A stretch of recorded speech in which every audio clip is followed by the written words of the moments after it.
Hey, I am going to have to eat my words. Last year I did a video on wild blackberries and the fact that, in my opinion, it makes more sense to let the wild blackberries grow if they grow well in your area than spending the money and the effort to grow cultivars of blackberries that you typically have to tend and spend time with and take care of canes and prune on cultivated varieties. And I'm like, why spend that money and effort for store-bought blackberries if you can get an abundance from stuff that grows in the wild? You don't have to do anything with it. It just grows and it loves it. And all you have to do is go and pick the blackberries. Well, I'm eating my words this year because even though our wild blackberries flowered and they set fruit, because we stayed so wet for such a prolonged period of time and our temperatures stayed lower for such a period of time, more than normal, I never saw any of our wild blackberries ripen.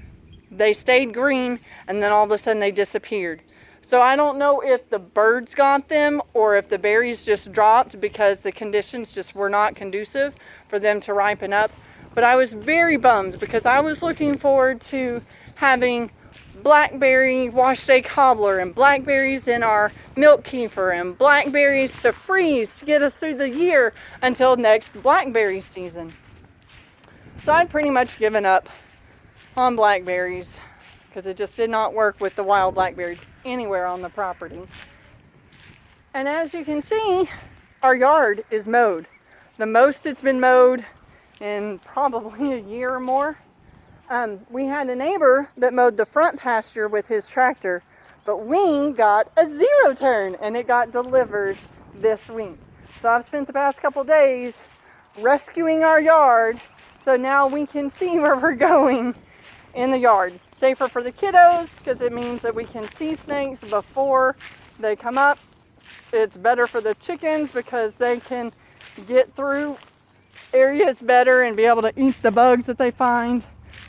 And just better because it just feels more open and spacious.